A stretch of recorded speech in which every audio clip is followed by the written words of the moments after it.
Marcus adjusted the brim of his faded baseball cap as he approached the gleaming glass doors of Larmore, one of the most exclusive luxury boutiques in the city.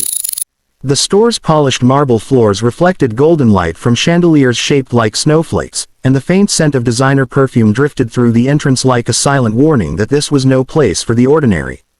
Marcus, however, walked in with a calm confidence. He knew how the world worked here, how people were judged not by their worth, but by the label on their jacket or the shade of their skin. He wore old jeans, a slightly worn leather jacket, and sneakers that had clearly seen better days. On his wrist, hidden beneath his sleeve, was a watch that cost more than most cars, but no one could see that. That was the point. Today, Marcus wasn't the CEO of a successful tech startup or the man whose company quietly funded several community scholarships. Today, he was just another customer, one the staff probably wouldn't expect to spend a dime. He wanted to see for himself if what his teenage nephew, Jamal, had said was true. The boy had walked into this same boutique a week ago, hoping to buy a gift for his mother's birthday. Instead, he'd been followed around by staff, treated like a thief, and finally asked to leave because he looked suspicious. Jamal had come home furious and embarrassed. Marcus had listened, his heart aching with that familiar sting of recognition, because he had seen this before. But Marcus wasn't the kind of man who simply accepted injustice.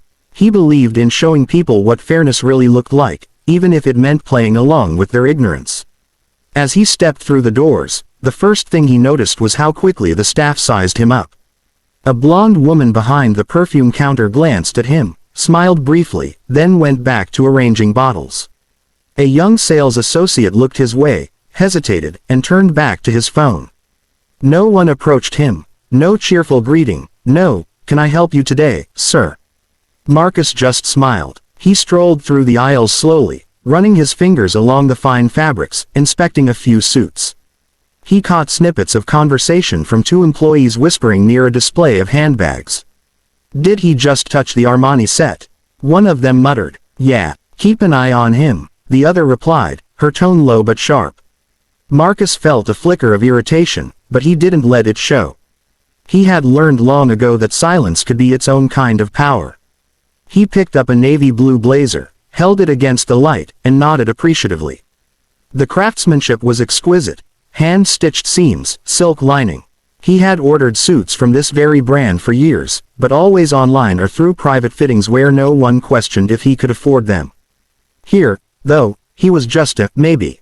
A tall man in an expensive gray suit appeared from behind the counter. His hair was slicked back, his expression polished but cold. Marcus recognized him instantly, the manager. His name tag gleamed. Gregory M. He approached with the kind of smile that wasn't meant to welcome but to warn. "Good afternoon," Gregory said, voice smooth as glass but sharp at the edges.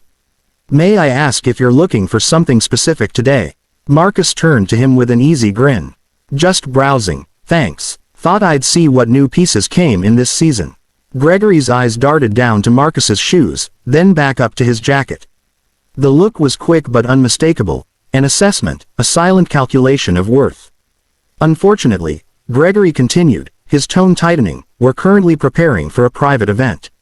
The store isn't open for general browsing at the moment." Marcus raised an eyebrow, glancing around. Other customers, well-dressed, clearly wealthy, were still shopping. A woman was trying on heels near the fitting area, another man was paying at the register. "Oh, looks like it's open for some people," Marcus said mildly. Gregory's smile didn't reach his eyes. "They had appointments. I'm afraid we're fully booked." There it was, the polite version of "you don't belong here." Marcus took a step closer, still calm. "No problem. I'll make an appointment next time, then." He placed the blazer neatly back on the rack and turned toward the door. As he walked away, he caught his reflection in the glass, an ordinary man in worn clothes, leaving a palace built for those the world deemed important. Behind him, he could hear the faint whispers again. "Good, he's gone," one voice murmured. Another chuckled softly. Marcus stepped outside, the cool air hitting his face like a cleansing wave. He looked up at the elegant gold sign of the boutique, his jaw tightening slightly. He wasn't angry anymore, he was determined. Because tomorrow, he wouldn't walk through those doors as a man in old clothes. He'd walk in as the owner. And when he did, the ones who thought they could measure a man's worth by his outfit were about to learn a very expensive lesson. The next morning, Marcus stood before the mirror in his penthouse suite, adjusting the lapel of his charcoal gray suit. It was perfectly tailored, the kind of suit that made silence follow when he entered a room. His assistant, Clara, stood nearby, tablet in hand, reviewing notes. "They have no idea who you are, correct?" she asked. "Not a clue," Marcus replied, his tone steady. "Yesterday, I was invisible. Today, I'll be unforgettable." By noon, a sleek black car rolled up to the same luxury boutique. The glass doors that had closed so swiftly behind him the day before now reflected his confident stride. Inside, the same chandeliers shimmered, the same scent of perfume floated in the air, but the energy shifted the moment Marcus entered. This time, heads turned. Customers glanced up from their shopping. The staff straightened instinctively, sensing authority before they even knew his name. Gregory, the manager, spotted him first. The man's expression flickered from confusion to recognition to nervous calculation. Marcus didn't smile this time. He simply looked at the man, steady and silent, and said, "Good afternoon. I believe we met yesterday." Gregory's mouth opened slightly, then shut again. "Why yes, I recall. My apologies for the misunderstanding. We were hosting a private." Marcus held up a hand, silencing him. "No need to explain. I'm not here to shop." He gestured toward the door, and Clara entered with two others, his head of legal affairs, Daniel, and the boutique's regional director, a woman named Evelyn Cho, whose arrival made every employee freeze in place. Evelyn gave Gregory a sharp, professional nod. "Mr. Langford asked me to join him today. I believe you know who he is." The manager's complexion drained of color. "Langford, as in, Langford Holdings." His voice trembled slightly. "Correct," Marcus said, his tone calm but cutting. "As in the company that owns 40% of this retail chain. Including this store." The silence that followed was heavy, almost physical. A customer dropped a hanger somewhere in the back. Gregory swallowed hard. "Mr. Langford, you asked me to leave yesterday," Marcus said evenly, taking a step closer. "Said there was a private event. Yet I saw customers browsing freely. I believe your exact words were, 'We're not open for general browsing.'" Gregory's lips parted, but no sound came. He looked toward the other employees, as if searching for someone to save him, but no one moved. Marcus continued, his voice low and deliberate. "I came here, dressed as any other man might. Not as an investor, not as an owner, just a person. And your first instinct was to assume I didn't belong." The young sales associate from the day before, nervous, eyes wide, shifted uncomfortably behind the counter. Marcus noticed but said nothing. His eyes stayed locked on Gregory. Evelyn stepped in, her tone professional but icy. "Gregory, we have zero tolerance for discriminatory behavior, especially in client-facing roles. You've been warned before about your tone with certain customers. I'll be filing a report with headquarters immediately." Gregory stammered, "Please, Ms. Cho, Mr. Langford, this is a misunderstanding. I was only trying to maintain standards. We get all kinds of people wandering in." Marcus cut him off sharply. "All kinds of people. That's exactly the problem, isn't it? You don't see customers, you see categories. And you decide who deserves to be treated with respect." He let the words hang in the air for a long moment before continuing, softer now. "My nephew came here last week. A young man with a bright future, kind heart, and money in his pocket. He left feeling small, because someone decided the color of his skin said more about him than his character ever could." Gregory's face paled further. "I didn't know." "No," Marcus said quietly, "you didn't care to know." He turned to Evelyn. "I don't want a public scene. Handle this discreetly but firmly. Replace him. Retrain your staff. And from now on, this store will partner with my foundation's diversity program. Every employee will go through bias training before the next quarter." Evelyn nodded briskly, taking notes. Gregory, now trembling, tried one last plea. "Please, Mr. Langford, I've worked here for years. And you've learned nothing," Marcus said simply. "Consider this your final sale." He turned away, signaling to Clara that they were done. As he reached the door, Marcus paused and looked back at the stunned employees. "For what it's worth," he said, I didn't come here yesterday to test anyone. I came here to buy a gift. But I left with something far more valuable, a reminder that power means nothing if you don't use it to make things right. He walked out into the sunlight, leaving behind the cold hush of the boutique. Inside, Evelyn dismissed Gregory on the spot. The rest of the staff stood motionless, the reality of the moment sinking in. Outside, Marcus slipped on his sunglasses, feeling the weight of justice, not loud, not vengeful, but clean and necessary. As his car door closed, Clara looked over at him. Satisfied? She asked quietly. Marcus smiled faintly. Not satisfied. Just started. A week later, the boutique didn't look quite the same. The gold sign gleamed brighter, the atmosphere lighter, more welcoming. The faint tension that used to hang in the air had been replaced by something softer, respect, perhaps, or maybe the quiet awareness that things had changed for good.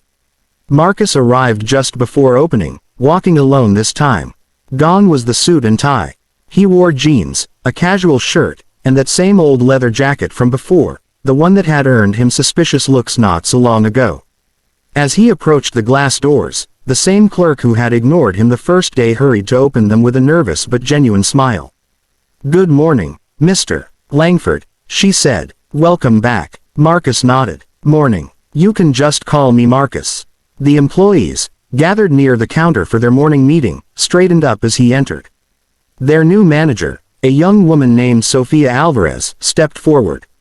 She'd been promoted internally after Evelyn's evaluation, chosen for her professionalism and empathy. "Mr. Langford," she greeted warmly, "we've just completed the first round of training with your foundation's team. I have to admit, it was eye-opening for everyone." "I'm glad to hear that," Marcus said. "That's all I wanted." Sophia smiled, but there was humility in her expression. "We realized how much of what we did came from assumptions, things we didn't even question. The way someone dresses, the way they talk. It's uncomfortable to admit, but it's the truth." Marcus looked around. The staff nodded, some meeting his eyes, others avoiding them. He could see shame there, but also sincerity. It wasn't about guilt anymore, it was about growth. He leaned against the counter, crossing his arms casually. "I'm not here to lecture. Everyone makes mistakes. What matters is what you do after you recognize them." A young man near the back, the same one who had whispered about him touching the Armani set, spoke up hesitantly. "Sir, I just wanted to say, I'm sorry for how we treated you that day. I didn't realize who you were, but that shouldn't have mattered. It won't happen again." Marcus studied him for a moment, then nodded. "Apology accepted. Remember, you'll meet people every day who don't fit what you expect. Treat each one like they could change your life, because sometimes, they will." Laughter rippled softly through the group, easing the tension. Marcus smiled. It wasn't about humiliation or revenge, it was about a shift in perspective. He didn't want them to fear him, he wanted them to understand. Sophia gestured toward a new section of the store near the front. "We also added a small display, inspired by your foundation. Local designers from underrepresented backgrounds. We thought it would be a good way to start walking the talk." Marcus's eyes lit up. "That's a beautiful idea." The display was modest but striking, handcrafted pieces that spoke of creativity, color, and pride. He picked up a leather wallet embossed with intricate patterns. "This," he said softly, "is what happens when people are seen for their talent, not their stereotype." Sophia smiled. "We'd love to have you at our opening event next week. It's a charity showcase. We're donating part of the proceeds to youth mentorship programs." "I'll be there," Marcus promised. "And bring my nephew, Jamal. He should see what change looks like." As he walked toward the door, he stopped by the same spot where Gregory had stood, blocking his way just days ago. The irony wasn't lost on him. He looked back at the team, all of them watching him with a mixture of gratitude and nervous pride. "Remember," he said, his voice steady but kind, "this place sells luxury. But the real luxury, the kind that can't be bought, is respect. You treat every customer with dignity, you'll never have to worry about sales again. People remember how you made them feel." A few heads nodded. One of the clerks smiled through misty eyes. Marcus adjusted his jacket and stepped outside into the crisp afternoon air. The city buzzed with energy, cars honking, footsteps echoing, life moving on. Yet something inside him felt settled, like he had righted a small corner of a much larger world. He pulled out his phone and called Jamal. "Uncle Marcus," came the young man's voice. "Yeah, I just stopped by that boutique you told me about," Marcus said. "They've made some changes. Big ones. You should come by next week. You'll want to see it." There was a pause, then a surprised laugh. "You serious? After what happened?" Marcus smiled. "That's the point. You stand up once, and the world starts to move differently." He hung up, slipped his hands into his pockets, and started walking. Behind him, through the boutique's glass doors, he could see the employees beginning their day, talking, smiling, treating the first customers who entered with genuine warmth. And though he'd never admit it aloud, Marcus felt proud, not just of what he'd built as a businessman, but of the small revolution he'd sparked as a man who refused to stay silent. Sometimes karma didn't come in thunder and fire. Sometimes it came quietly, through understanding, through humility, through the simple power of being seen.